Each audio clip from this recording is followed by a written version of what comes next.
In this video, I'm going to explain to you exactly why the courses that you buy are not making you money, and it is not for the reason that you think. This was kind of prompted because I was tagged in something where someone was like, I thought this guy sucked, and it was because I heard some other guy talking about him, and so I just immediately, made a judgment, and now I started watching his YouTube, and I read his book, $100 million offers, you can get it for 99 cents, and I was like, oh, this guy's pretty legit. And for some reason, this has got my head racing on a number of different topics, and I tried to write them all down on my phone so I could make this for you. But I'm going to explain to you why your course didn't make you money. I'm going to explain how you can try and get the best out of courses, how you can know how to use judgment and when to apply it, and finally, I'll explain to you why Spanish is a scam. All right? Lots of packed stuff today. First off, the reason the course that you bought didn't make you money is oftentimes because the thing that the course taught is not the only thing that is required to make money. And so, for example, if I were to learn how to do math, do I need to know how to do math in order to be good at business? Yes. Does knowing math make me good at business? No. It is a subset, superset relationship. Do I need to know how to write copy to be good at business? Yes. If I only know how to write copy, will I make money? No. The reality is that in order to get the first dollar across the bridge, it's much more important to see it as a bridge from where you are and where you're trying to go. And each one of the bricks represents a skill that you'll need. If you do not have one of the bricks, you will not be able to continue to pass. The difficulty in what most people have is that they continue to reinforce one brick and they still have a gap. So it's like I take 6 different courses on copywriting, but copywriting isn't the link that is broken in the bridge to get you from where you are to where you want to go and get that first dollar across, or get the increase in dollars across. Because if you want to think about it differently, think about it like a pipe. And right now you've got, let's say, thick tubes for the vast majority of the pipe. So you could have lots of water that's flowing here, but then you have this tiny little tube over here because it's a weakness in the system and it affects the overall throughput from your entire business, right? And you should think about business, in my opinion, like a pipe, right? You've got eyeballs over here and you've got money over here, right? And it's everything that happens from eyeballs to headlines to ads to copy to clicks to conversions to sales to upsells, etc. All of that is just this process where eyeballs get turned into money. And so if you can just shift your perspective from like, I bought a course on copywriting, or I bought a course on Facebook ads, or whatever it is, and I didn't make money, it's not because the course was bad. Maybe it was, but that's not the point. The point is that it's probably because you're missing another piece of the puzzle, and that's why it takes so long for so many people when they get into the game, and they get so frustrated at the beginning, because everybody tells the story. I bought all these courses, it didn't work for me, and then I finally got this thing, and then it all took off. But many times, that last course was just the last piece of a bridge that other people helped you build.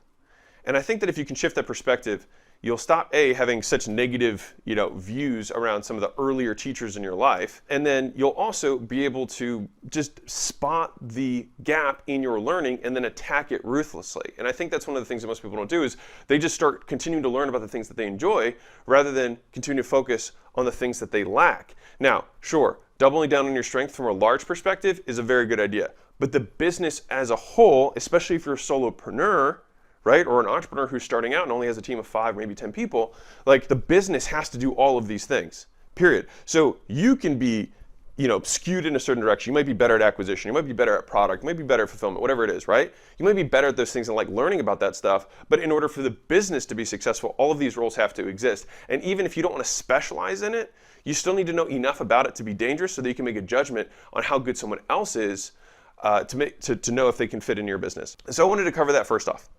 The second thing is that for some reason, and actually for some reason, I'll tell you exactly what the reason is, people get very upset about courses they buy on the internet, and yet for some reason, no one is upset about the fact that they took 4 years of Spanish and can't speak a lick of Spanish. Why is that? Because of expectations. That's all it is. It's because of expectations. They believe, or maybe you believe, I don't know, that if you buy a course, right, that immediately you should be successful. And I'm going to be here to tell you that that's not true. And that's because if you just show up at school, I mean, shoot, some people enroll in classes and never show up. Is like if you enroll in a Spanish class and never show up, is Spanish a scam? Probably not.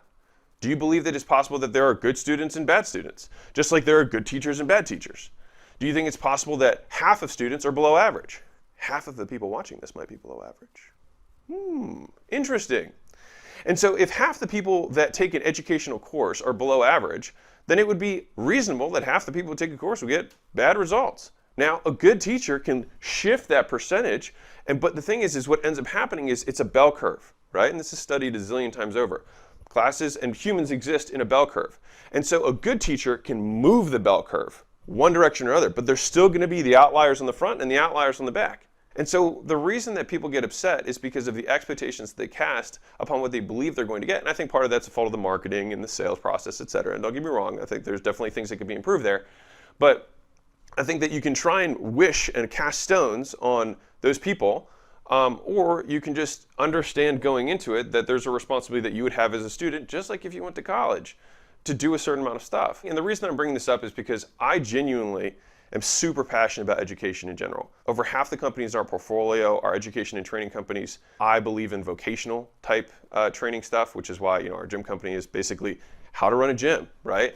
And companies that I like are like niche expertise type things, like how to run an auto shop, how to run a plumbing business, because that stuff doesn't get taught anywhere. When I look at the educational system as a whole, I think almost everybody watching this, especially if you're in my channel, we can agree that the education system as a whole has failed us. Learning about Aztec literature probably isn't going to serve us in the real world. And so I think that the reason all of the e-learning is booming is because education has failed to keep up with the times. And it's wildly overpriced. The value to price proposition is one of the most laughable in the entire world. They saddled an entire generation with debt and no way to repay it. You get to the end of 4 years, you have $100,000 in debt, and you have literally no more skills that will qualify you for a job. You can get the same jobs before and after a 4-year degree. It's nuts. And so the reason that acquisition.com exists for us is so that we can hopefully, my goal is to build the new world of education, which is how people can actually get skills that can feed themselves.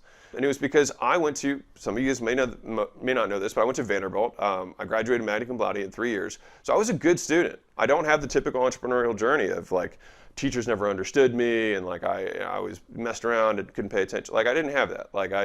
I worked really hard and I got good grades. And despite that, nothing that I learned at Vanderbilt at all in any class was more valuable than any course I've ever bought in e-learning.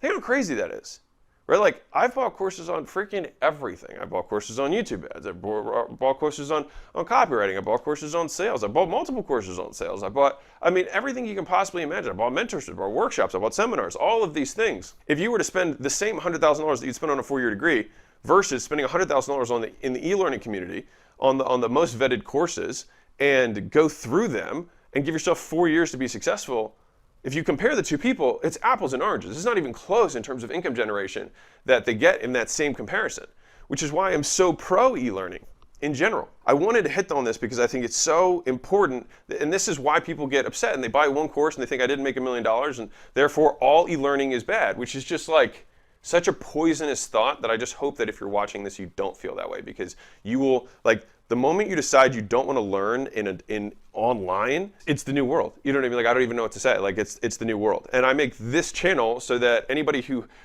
doesn't want to spend any money, you can have access to everything. I've courses for free at acquisition.com. I'm publishing 10 books and I'm giving them away at 99 cents because I can't give them cheap on Amazon, so that everyone can happily, and I made these as textbooks so that you can actually know, this is how you make an offer, right? And this is how you can start your business. And start selling stuff. Anyways, not to go more into that, but one, your course didn't make you money because it's probably not the weak link in your chain. Number two, you're probably upset about it because the expectations that you had was that if I buy this thing, I will make lots of money. And that's partially fault of the marketing of the people who are selling the course. So I'll agree with you there. But overall, if you remove that expectation, there's lots of good stuff to find in courses. And I've learned basically everything I know from courses and application. One thing that I think is important is that if you are in a service business, right, or you are somebody who's trying to learn a skill, like I said earlier, you have to come a certain percentage, the teacher has to come a certain percentage. And the better the teacher, the less skilled the student needs to be. But at the end of the day, if I take a course or I go into a workshop or I take, do whatever, I know because of who I am that I am going to get a return on my money because I will find something to learn. I've learned from bad courses. because I'm like, these are things that I'm not going to do when I build my course. And that has been valuable to me. And so a lot of people just create themselves as victim and continue to play the story like, woe is me. And you just got to get over it because no one cares. No one's going to help you. Like, only you are going to help you. And if you keep telling yourself the story, it's going to kill you. Let me give you a fun example. If you've ever been to Dairy Queen, and I have, which is delicious, by the way. For some reason, let's say the girl at the front, when she flips the thing, flips your Dairy Queen shake, right? The ice cream falls out because she does it bad, right? Whatever. Do you then all of a sudden say, screw you, Warren Buffett, and your terrible business, 1 star? Or do you think it's possible that that employee is new? The last piece that I want to say is around judging others. And it was kind of what I started with this thing, was one of the guys who posted this thing said that someone else had told him bad stuff about me. This is a rule, so I'll try and share as many of the algorithms that Layla and I have developed in terms of making decisions, which is we try and make if-then statements that we don't have to repeat decision-making processes, because there's a lot of attention and time and energy to make decisions. And so if you've made one, then just boom, that is an algorithm that if this, then that, and then you don't have to make it again. And so it just makes your day faster and easier because you don't have any emotional effort. So I'll give you one of our money ones, which is no diligence, no deal. Really simple, right? And if we don't both agree, we don't move forward. So there are simple things that we've done over time to just simplify our decision-making process. And so the decision-making algorithm I want to give you around people that I have is that if I don't know someone firsthand, I don't make a judgment, right? And let me tell you a couple reasons why, because there's a couple variables that I think are worth exploring. The first is that who here has thought to themselves, when I look back on my own past, I was an idiot? I do, all the time. Every day, right? And sometimes today, I think yesterday I was an idiot, right? And so if you think back to your past and you're like, man, that guy was an idiot, right? He was so arrogant. He thought he knew so much. How can I then assume that right now, 10 years from now, I'm not going to look at who I am now and think the same way? And so I question me's judgment from 5 years ago. I'm like, man, the perspective from which you saw the world was ridiculous. First off, just me, trying to just deal with my own variable of my own judgment is shaky at best. Right? And so if I'm looking at someone, I barely will cast a judgment because I'm an idiot half the time. And I know this because of how I know what I was 10 years ago. And hopefully 10 years from now, I'll feel the same way now. Now, that's variable number one. Variable number two is that the person that you were listening to also is an idiot now compared to who they're going to be. And they probably might be in a certain mood, or they might have certain views about the world that are contrary to what I just brought up earlier.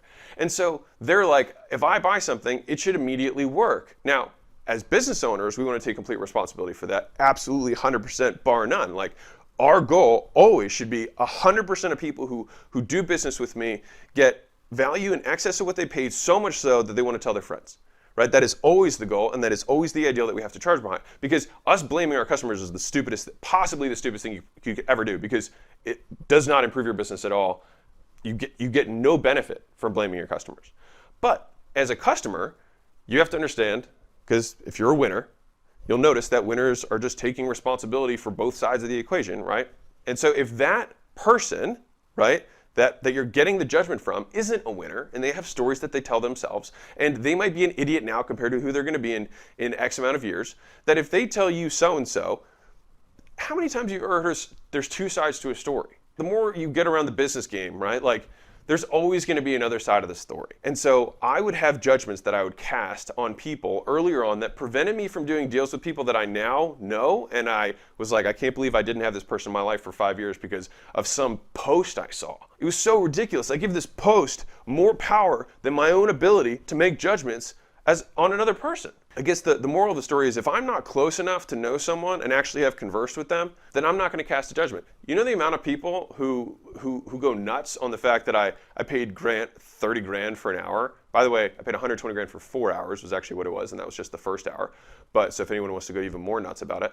But the point is that, like, everyone there, most people, I would bet, have never actually met Grant. And so they cast judgment without knowing who he is.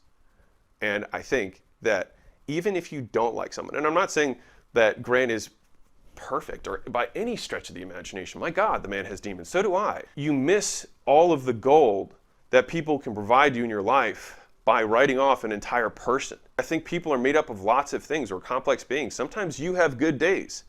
Sometimes you have bad days. And if someone meets you on your bad days, you're like, I was having a bad day. But that's just the judgment that they have. Hopefully you're getting the idea here that there's so many variables that it makes it virtually impossible to cast judgment on someone unless you have some sort of direct relationship with them. And even then, 10 years from now, you're gonna think you're a moron right now. Hopefully, if you grow.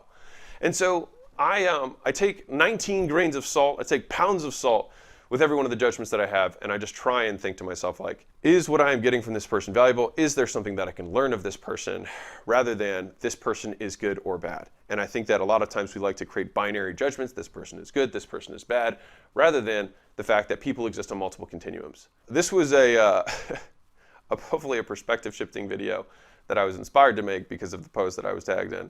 I just hope that everyone can take a quick second before, if you buy something, buy it and understand that it probably won't be the one link that you were missing. If it is, then that's the thing that creates this crazy breakthrough. But oftentimes, it's just one of the many bricks that has to be built on the way to where you're trying to go. And understanding that we're responsible and that teachers and students have a two-sided relationship. The better the teacher, the less bad the student is, but half of people are below average, right? And like I said, half the people listening to this are below average. So think about that for a second. And then when we cast judgment on other people, is it really worthwhile, or is it maybe more useful to say, I hate this person, but they're better than me in these ways, and I can learn of them from that. And so that has been some of the useful shifts that I've had as an entrepreneur that have provided a tremendous amount of value to me in my life and have helped me move past things, both emotionally, where I didn't get an ideal experience. Instead of holding onto this poison, just letting it go.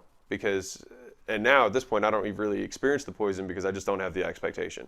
And so I think that the more aware we can become, this is just me talking, the more aware I can become of my own expectations, the more, honestly, the happier I am in life. Because I don't really create a lot of room for myself to get let down because I'm not expecting anything. It leaves room to be pleasantly surprised. So anyways, if this provided value to you, if this video was a pleasant surprise, hopefully, or shifted some perspectives, hit the subscribe button. I can't wait to see you in the next video. Lots of love. And for those of you who don't know us, my name is Alex Hormozi. I own a portfolio company called inacquisition.com. Right now we do about $85 million a year. The whole goal is that I'm trying to create $1 billion portfolio and recreate the middle class in America. And I'm going to do it one video at a time. So keep being awesome. Lots of love, and I'll catch you soon. Bye.